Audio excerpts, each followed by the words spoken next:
Hello guys welcome back to our channel. तो আমরা আবার চলে এসেছি আমাদের নতুন ভিডিও নিয়ে। আমরা এখন যাব শপিং করতে, পুজোর শপিং। মানে কিছুটা করব আবার কিছুটা পরে করব। আজকে কিছুটা করব। হ্যাঁ, এই যে যাচ্ছে আমাদের নতুন সদস্য। আর আমরা দেখো রেডি হয়ে গেছি। হ্যাঁ, আজকে অনেক মজা হবে। মলে অনেক শপিং করব। অনেক শপিং করবে? হ্যাঁ, আর জুতো কিনবো। জুতো কিনবে?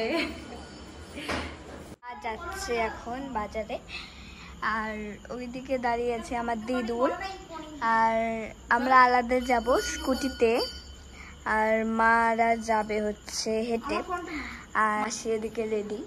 আর নন্দিনী মাসি যাবে না। আর আজকে তো অনেক মজা হবে, অনেক শপিং করব, জুতো কিনবো, অনেক কিছু কিনবো। আর এত শপিং করব, আর আমার জন্য কিছু নেবে না? সবার জন্যই নেব। তো কিসে করে যাব আমরা? স্কুটিতে করে। এই দেখো আমরা যাব এখন। হ্যাঁ, তুমি বসো। তো আমরা চলে এসেছি মলে, আর মলে ঢুকতেই দেখি মলটাকে এত সুন্দর সাজিয়েছে, এবার মনে হচ্ছে পুজোয় চলেই এসেছে। তারপরে আমরা এখান থেকে ব্যাগটাকে সিল করিয়ে নিয়ে চললাম উপরের দিকে, কারণ নিচের ফ্লোরে না বাচ্চাদের পাওয়া যায় না। আর প্রথম তো আমরা সোনামাকেই কিনে দেবো, কারণ ও তো বড়ো মানুষ, ওকেই কিনতে হবে। আর ও ভীষণ এক্সাইটেড ছিল, আর আমরা গিয়েই ওর জন্য ড্রেস বাছাবাছি করতে লাগলাম। আর ও এতটা হ্যাপি ছিল, ওকে দেখেই তোমরা বুঝতে পারবে। আর এই মলের ভিতরে এসে না ও ভীষণ দুষ্টুমি করছিল, এটা ওটা খুব ধরছিল, আর আমি তো খুব বকাঝকা করছিলাম। আর ফাইনালি দেখো এই ড্রেসটা ওর জন্য পছন্দ হয়ে গেল, আমাদের তো ভীষণ পছন্দ হচ্ছিল। তারপরে এটা নিয়ে চলে গেলাম ট্রায়াল রুমে, ট্রায়াল দিতে। আর দেখো পরে ওকে কতটা সুন্দর লাগছে। ড্রেসটা তো সুন্দর ছিল, আর ওকে পরে এতটাই সুন্দর লাগছিল, আমরা তো চোখই ফেরাতে পারছিলাম না। কিন্তু একটা সমস্যা হয়ে গেছিলো, সমস্যাটা হচ্ছে ওর জামাটা খুব টাইট হয়ে গেছিলো, আর ও না টাইট জিনিস মোটেই পছন্দ করে না। এই জন্য চলে এলাম অন্য স্কার্ট দেখতে, ওই ড্রেসটা আর এই জন্য নিলাম না। ওর জন্য ড্রেস না পছন্দ হতে হতেই আমি চলে গেলাম আমার জন্য ড্রেস দেখতে। এই ড্রেসটা একটু পছন্দ হচ্ছিল, কিন্তু খুব বেশি পছন্দ হচ্ছিল না, তাই ভাবলাম রেখেই দিই। আবার ভাবলাম না, ড্রেসটা আমি একবার ট্রায়াল দিয়েই নিই। আর এই ড্রেসটাই হাতে নিয়ে চললাম ট্রায়াল রুমের দিকে।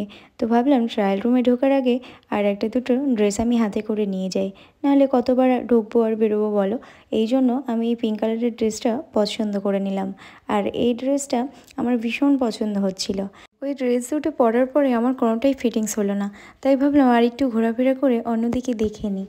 তারপর মলে কিছু পছন্দ না হওয়াতে আমরা বাইরে বেরিয়ে চলে গেলাম খাবারের দোকানে, কারণ সোনামায়ের ভীষণ খিদে পেয়েছিল। আর দিদিকে বললাম তোরা একটু এগিয়ে গিয়ে সোনামায়ের জন্য ড্রেস দেখ। শপিং মল থেকে তো আর কিছু পছন্দ হলো না, তাই অন্য জায়গা থেকে ভাবলাম নিয়েই নিই। বাড়ি থেকে একরকম ভেবে এসেছিলাম, আর এখানে যেন হচ্ছে আর একটা কিছু। তো আমি যখন কিছু ভাবি তখন না কিছুই পূরণ হয় না, এই জন্য আগে থেকে কিছু ভাবতে চাই না। আর এখান থেকে খাবার নিয়ে আমরা চললাম সোজা মার দিদি যেখানে আছে সেখানটাই। আর বন্ধুরা, তোমরা আজকে শুনতেই পেলে ভ্লগের অর্ধেকটুকু সোনামা করেছে। তো কেমন করেছে আমাকে কিন্তু অবশ্যই তোমরা কমেন্টে জানিও। এসে দেখলাম দিদি আর মা বসে আছে, আর এই দোকানটায় বাচ্চাদের ফ্রক ছাড়া আর কিছুই সেরকম নেই। আমরা উঠে আমার জন্য ড্রেস দেখতে লাগলাম। এই ড্রেসটা একটু পছন্দ হচ্ছিল, কিন্তু দামটা অনেক বেশি বলছিল, এই জন্য আমি আর নিলাম না। আর একটা দুঃখের বিষয় কি বলো তো বন্ধুরা, আমরা না সোনামায়ের ড্রেসটা আর কিনতে পারিনি। একদমই হয়তো পছন্দ হচ্ছিল না বা ফিটিংস আসছিল না। সোনামায়ের জন্য সেরকম কিছু না পেয়ে কিছুই না কিনে আমরা চলে গেলাম অন্য দোকানের দিকে। কিছু কেনাকাটা করবো, কারণ কাল আছে আমাদের একটা শ্রাদ্ধবাড়ির নিমন্ত্রণ। খিদে পেয়েছে তোমার? হ্যাঁ, কি খেয়ে এসছো বাড়ি থেকে? কি খেয়ে এসছো বাড়ি থেকে? কেনাকাটা সেরে আমরা চলে গেলাম আর একটা সাইডে। তো ভাবলাম আজকে যখন এসেছি কিছু তো একটা নিয়ে যাব। তারপরে সোনামায়ের একটা অর্ডিনারি জামা নেওয়ার ছিল, যেটা ও রোজ পরতে পারে। তো এই দোকানটায় চলে এসেছি ওর জামা নেওয়ার জন্য। আমরা বাজারে এসেছিলাম 5টার সময়, আর দেখতে দেখতে কখন যে 9:30 বেজে গেছে আমাদের বাজার করতে করতে কোনো খেয়ালই নেই। আর এই যে আমাদের সোনামা তার মেসের সাথে কোথায় যে যাচ্ছে ওরাই জানে। আর দেখো ওর যেন দুষ্টুমিই শেষ হয় না, সব জায়গায় যেন দুষ্টুমি করতেই থাকে। ও উফ, মলে যে কত দুষ্টুমি করছিল কি আর বলবো। তো আমরা সারা বাজার ঘুরে ঘুরে চলে এলাম জুতোর দোকানে।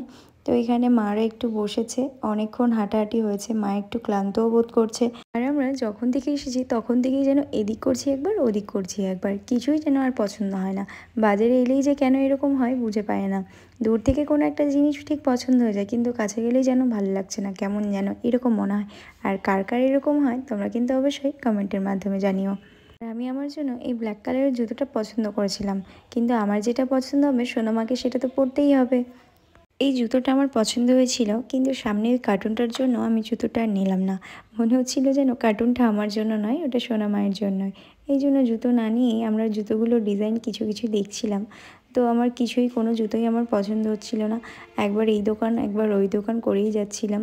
তো আমি যেরকম জুতো চাইছিলাম সেই রকম জুতো আমি মনের মতো পাচ্ছিলামই না বলে আর আমরা জুতোও সেখান থেকে নিইনি।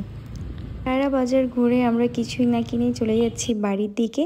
আর আমরা ফাইনালি চলে এসেছি বাড়ি। তো কিছু কিছু শপিং আমরা করেছিলাম, আর যাই হোক ওগুলো দেখানো হয়নি তোমাদেরকে।